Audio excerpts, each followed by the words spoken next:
While French verb tenses may seem daunting at first glance, they're really not as bad as they seem. In this video, I'm going to do an overview of the most common verb tenses used in French, more specifically when to use them and some patterns of conjugation for each one.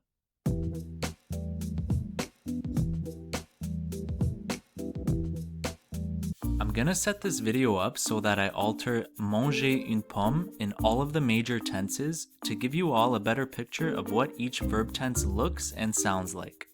So let's start with the most common French verb tense, le présent. As the name suggests, this verb tense is usually used to express something that is happening right now, in the current moment, as you're saying it. So our sentence would become je mange une pomme, which is translated to I'm eating an apple. Easy enough, yes, but conjugating verbs in the present tense isn't as straightforward. Fortunately, there are respective patterns for verbs that end with ER, IR, and RE. Knowing these verb endings will help you conjugate most verbs in the present tense correctly. However, there are unfortunately a lot of irregular verbs that play by their own rules.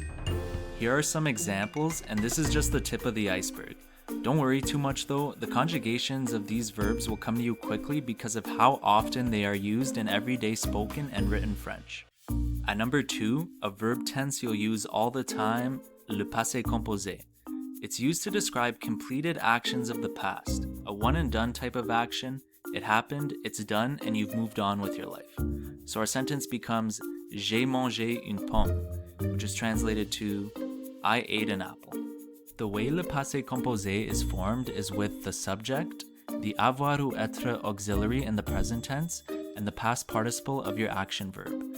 The tricky thing with le passé composé is that some action verbs require the avoir auxiliary, while others require the être auxiliary. So how do you know which auxiliary to use? The rule of thumb is to always use avoir unless the verb falls within the Dr. and Mrs. Vandertramp mnemonic shown here, or when the verb is reflexive. In other words, verbs that have se in front of it, like se blesser, se laver, se parler. So how does one conjugate the past participle? Well, with ER verbs, you drop the ER and add an E accent aigu. With IR verbs, you drop the IR and add an I. And with RE verbs, you drop the RE and add a U. However, there are some irregular verbs, and here are a few examples of some common ones. At number 3, we have l'imparfait. Unlike passé composé, l'imparfait is used when describing ongoing actions of the past, descriptions of the past, and it's how you say I was, we were, I would, I used to, so it's a very critical tense to know. So our sentence would become je mangeais une pomme quand il a appelé, which translates to I was eating an apple when he called. Luckily, the way to conjugate l'imparfait is pretty simple. You take the new form of the verb in the present tense. Sounds weird, I know, but stay with me. You take off the ONS ending to get your stem, and then you add the verb endings of the imparfait to that stem. So the verb vendre would look like this. The only irregular verb in the imparfait is être, and the only irregular thing about it is its stem, but it still uses the same imparfait endings as all the other verbs. A very useful verb tense is le passé récent, which is used to describe an action that just happened moments ago. It's super easy to form. All it is venir conjugated in the present tense plus de, and then your action verb in its infinitive, aka its unmodified form. So our sentence would become je viens de manger une pomme, which is translated to I just ate an apple. Le Plus-Que-Parfait is the last common verb tense of the past, and it is used to talk about an event of the past that occurred before another event in the past. So our sentence would turn into something like j'avais déjà mangé une pomme quand il est arrivé, which translates to I had already eaten an apple when he arrived. So here, there are two verbs in the past, manger and arriver, and since manger happens before, it is conjugated in le plus-que-parfait.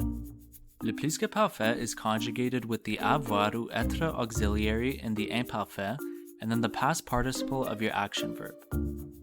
So now jumping into our future tenses, we have le futur proche and le futur simple. So le futur proche describes an action that is going to happen really soon.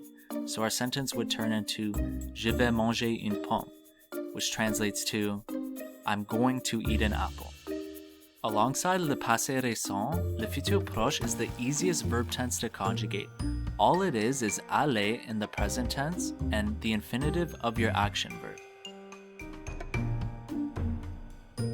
Le futur simple is how you say I will do something, and it looks like je mangerai une pomme à l'école, which translates to I will eat an apple at school. So the difference here is that the action will be done in the future, but not necessarily the very near future.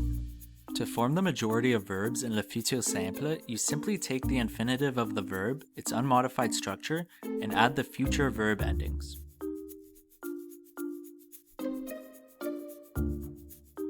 Here are a few examples of irregular verbs which have the same endings, just different irregular stems. So at number 8, we have le futur antérieur. So every textbook defines this tense as a future event that happens before another future event. And if you're anything like me, you read this definition and you're like, what? Like, what do you mean? But the meaning becomes clear once you look at some examples. So our sentence would become Une fois que j'aurai mangé une pomme, je sentirai mieux, which translates to once I have eaten an apple, I will feel better. So here there are two future actions, manger and sentir, but since manger happens before sentir, it's conjugated in le futur antérieur.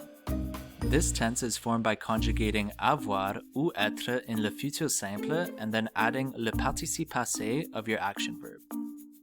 Time for the verb tense, mood, whatever you want to call it, that all French learners dread, le subjonctif. Here's one of my favorite memes that perfectly summarizes what it's like to try and learn le subjonctif. While many French verb tenses give learners problems, le subjonctif is on another level. Conjugating it is a little strange but manageable. The big problem resides in knowing when to use it and when not to use it. Le subjonctif is used when expressing a wish, doubt, uncertainty, emotion, judgment, necessity, possibility, and opinion, and the indicator that you might need to use it is the word que. The confusing part about le subjonctif is that expressions like il faut que, bien que, douter que are all followed by the subjunctive, but then other expressions you would think take the subjunctive, like j'espère que or pensez que, do not. Instead, they take an indicative tense, making the entire process of learning le subjonctif very challenging. So what does it look like and how do you conjugate it? Well, for most verbs, you take the plural il form of the verb in the present tense, cut off the ent ending, and then add the subjunctive endings. So the verb finir will look like this.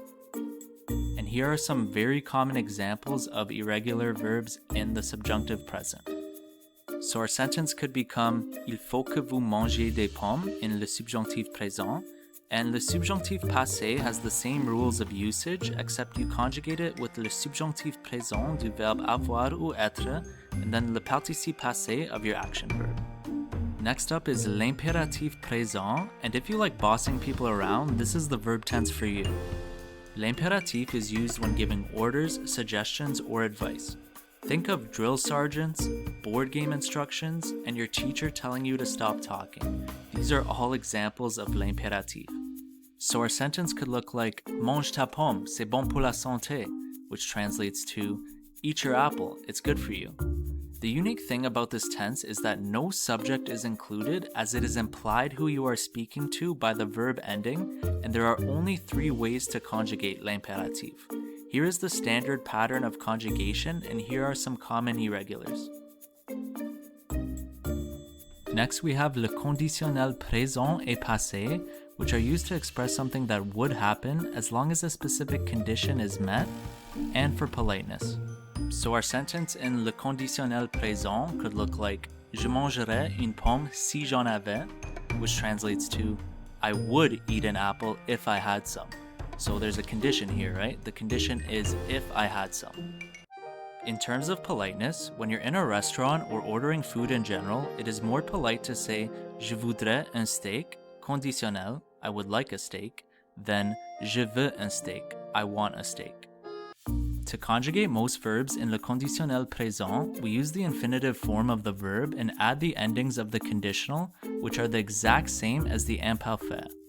Here are a few examples of some common irregular verbs which still have the conditional endings, just different irregular stems. Le conditionnel passé is conjugated with le conditionnel présent of avoir ou être, and then the past participle of your action verb. So our sentence could look something like J'aurais mangé une pomme si j'en avais, which translates to I would have eaten an apple if I had some.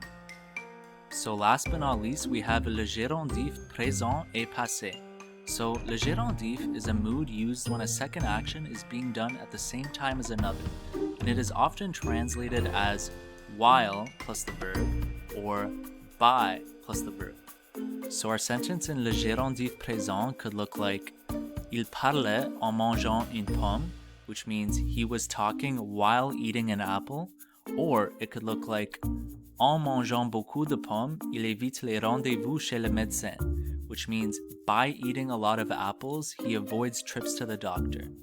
And I wouldn't worry too much about le gérondif passé, it's not super common, but an example would be En ayant mangé une pomme, je me sens mieux qu'avant.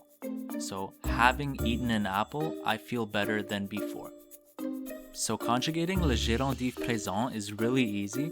All you do is use en, and then you take the stem of your verb and add ant to the ending. Again, le gérondif passé is not super common, but if you're curious on how to conjugate it, it's en plus le participe présent of avoir ou être, and then the past participle of your action verb. So there are some very old tenses that are essentially dead in French speech and casual writing, and only found in a small amount of literature, so I wouldn't even bother looking into these. However, there is one tense called le passé simple that isn't used in everyday spoken French, but is common in modern literature, stories, books, and super common in old French literature. As you can see, it is very archaic looking, and the conjugation is very unique. As a learner, unless you want to write a book in French, you don't need to know how to conjugate this tense, but there is some merit to glancing over how some verbs are conjugated in order to be a little more comfortable when reading French stories and literature. So that's it, all French verb tenses summarized in one video. Initially, it seems like an impossible feat to understand all of these, but if you really break down each tense, they aren't all that bad. The best advice I can give to get better at knowing when to use each verb tense and how to conjugate them on top of reading is to write. And no, I don't mean fill out conjugation tables that will make you pass out due to boredom, or do grammar drills that make watching paint dry sound like fun. What I mean is use resources like WriteStreak on Reddit or langcorrect.com where you can write about your day, your favorite hobbies, basically anything you want, and get corrections from native French speakers. By practicing writing, you will actively reflect on what verb tense you should be using and how to conjugate it. With time, you will get better and better, and all the verb tenses and conjugations I skimmed through in this video will make much more sense and will come to you naturally. Thank you everyone for watching. If this video helped you out, please hit that like button and subscribe if you'd like to see future content. Also, no matter your French level, feel free to follow me on any of my social media pages for daily vocab, memes, useful expressions, and more.